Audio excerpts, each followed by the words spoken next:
Now let us start with question number 2.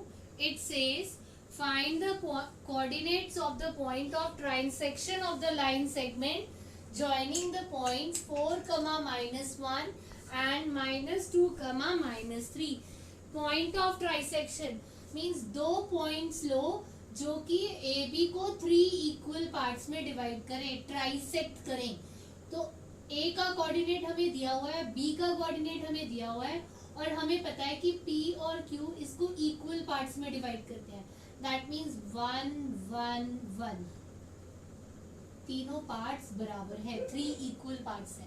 सो बेटा now first we can find the coordinate of P by using the ratio. यहाँ तक 1 part है और remaining part कितना है 2.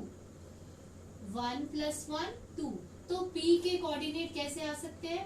1:2 हमें मालूम चल गया, A मालूम है, B मालूम है. सिमिलरली जब हमें Q के कोऑर्डिनेट फाइंड करने हैं, P के हम पहले कर चुके होंगे, तो Q PB का मिड पॉइंट है, तो 1:1 भी आप यूज कर सकते हो. और आप ये ले सकते हो कि यहाँ तक 2 और बेटा आपको ये पता है यहाँ से यहाँ तक 2 है, 1 + 1 2. तो Q का कोऑर्डिनेट फाइंड करने के लिए A और B के कोऑर्डिनेट यूज करते हुए रेशो 2:1 ले सकते हैं. That means what I mean to say, अगर आप पॉइंट्स P और B के रेशो यूज करते हैं तो रेशो 1:1 लेंगे. अगर पॉइंट्स A और B यूज करते हैं तो रेशो Q के लिए 2:1 लेंगे. Now let us first find the coordinate of P. तो now for point P, x coordinate will be again using the formula m into x2 plus n into x1 by m plus n. तो जो P के लिए ratio है वो हमारे पास ratio क्या है 1:2. तो मैं यहाँ लिख रही हूँ 1:2. ये रेशो हो गया. तो m मतलब 1, x2 मतलब b का x कोऑर्डिनेट, तो 1 × -2 plus n means 2 into a का x coordinate 4 upon 1 + 2. So now this is equal to -2 + 8/3 which is equal to 6/3 which is equal to 2. तो ये x कोऑर्डिनेट हो गया. Now let us find y coordinate. Again using the same formula, m into y2 plus n into y1 by m plus n. This gives us 1 into y2 coordinate 1 into -3 plus 2 into -1 upon 1 plus 2. So this gives us -3 -2/3 which is equal to -5/3. तो P का coordinate हम इस तरह से properly लिखेंगे. Coordinate of P is 2, -5/3. अब हमें P के कोऑर्डिनेट मालूम चल गए कि इट इज P का कोऑर्डिनेट मैं यहाँ भी लिख रही हूँ 2, -5/3. अब इस P के कोऑर्डिनेट को यूज करके और B के कोऑर्डिनेट को यूज करके द रेशो विल बी 1:1. बेटा देखो, जब रेशो 1:1 होगा तो ये क्या बनेगा, m की जगह भी 1 और n की जगह भी 1. See I am writing the formula here again.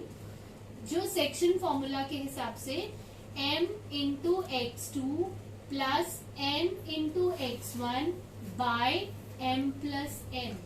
तो जब रेशो 1:1 का है that means Q is the mid point. तो यहाँ पर क्या आएगा 1 × x2 प्लस 1 × x1 बाय 1 + 1 यानी 2. That means it is x2 plus x1 by 2. और we can also write it as x1 plus x2/2. This is also called as the midpoint formula. तो बेटा जब रेशियो 1:1 का होता है, जैसे कि इस केस में अगर हम P और B का कोऑर्डिनेट यूज कर रहे हैं तो रेशो 1:1 का यूज करेंगे। तो फॉर्मूला कौन सा यूज करेंगे? Mid point formula, that is x1 plus x2/2 है। ये भी सेक्शन फॉर्मूला आया कैसे है? m और n को 1 और 1 पुट करने से। Now let us find the coordinate of Q। बेटा for point Q ratio is 1:1, so we will be using mid point formula. हम P और B का कोऑर्डिनेट यूज कर रहे हैं। सो अगर हम इसको Q का x कोऑर्डिनेट यानी x डैश से मार्क कर दूं, then using the mid point formula it is x1 plus x2/2. So this is equal to x1 means 2 plus minus 2/2 which is equal to 0/2, तो 0. For y coordinate y dash mark कर रही हूँ, तो y1 plus y2/2. तो y1 means minus 5/3 plus y2 means minus 3/2. Now in the numerator taking LCM, इधर 3 और यहाँ पर 1, तो LCM is 3, तो -5 -9, ये LCM लेके बेटा आया है, तो -5 -9/3 whole upon this 2.